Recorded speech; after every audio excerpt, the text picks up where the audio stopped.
ભાવનગર જિલ્લાના તળાજા તાલુકાના ધકાના ગામે પિયરમાં રહેતી એક દીકરીની એવી ઘટના સામે આવી છે કે જે માત્ર એક કિસ્સો નથી, પરંતુ એક સ્ત્રીના વિશ્વાસના તૂટવાના, સપનાઓના વિખેરાવ અને ન્યાય માટેના સંઘર્ષની જીવંત કહાની છે. ધકાના ગામની એક એવી દીકરી જેણે લગ્ન સમયે સપના જોયા હતા, એક સુખી પરિવારના, પ્રેમાળ પતિ, હસતા રમતા સંતાનો અને શાંતિથી ભરેલા ઘરના. પણ વર્ષ 2015માં નવા ગામના રહેવાસી વિક્રમ જાદવ સાથે હિન્દુ રીતિ રિવાજ મુજબ લગ્ન કર્યા બાદ શરૂઆતના દિવસોમાં બધું સામાન્ય અને ખુશીઓથી ભરેલું લાગતું હતું. પરંતુ બે દીકરાઓના જન્મ સાથે આ ઘર આનંદથી ગુંજી ઉઠ્યું હતું, પરંતુ સમયના વંટોળે આ ખુશીઓ પર એવી કાળી છાયા પાથરી કે એક પછી એક બધું બદલાતું ગયું. ફરિયાદ મુજબ પતિના જીવનમાં બીજી મહિલાની એન્ટ્રી સાથે જ સંબંધોમાં શંકા, તણાવ અને અંતે ત્રાસનો આરંભ શરૂ થયો.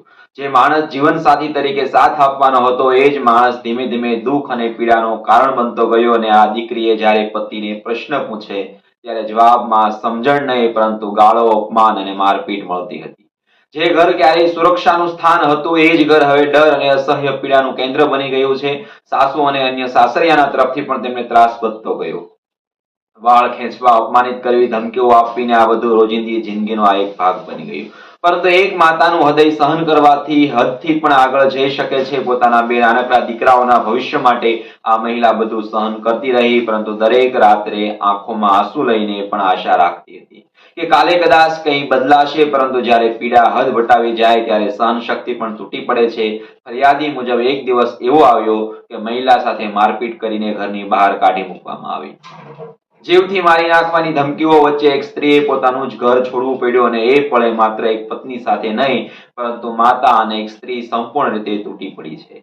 આજે દીકરી પોતાના પિયરમાં આશરો લઈને જીવી રહી છે. દિલમાં એક જ આશા સાથે એ જીવી રહી છે કે મને ન્યાય મળશે, પોતાના સંતાનો માટે સુરક્ષિત ભવિષ્ય મળશે અને તેની સાથે થયેલા અન્યાય સામે કાયદો કડક પગલાં લેશે.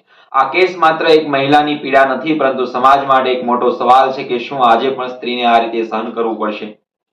શું આવા કેસોમાં સમયસર ન્યાય મળશે? હાલ તળાજા પોલીસ દ્વારા તપાસ શરૂ કરવામાં આવી છે. હવે આખા સમાજની નજર આ કેસ પર છે કે સ્ત્રીનો આ રડતો અવાજ શું ન્યાય સુધી પહોંચશે કે ફરી એકવાર શાંતિમાં દબાઈ જશે. નમસ્કાર.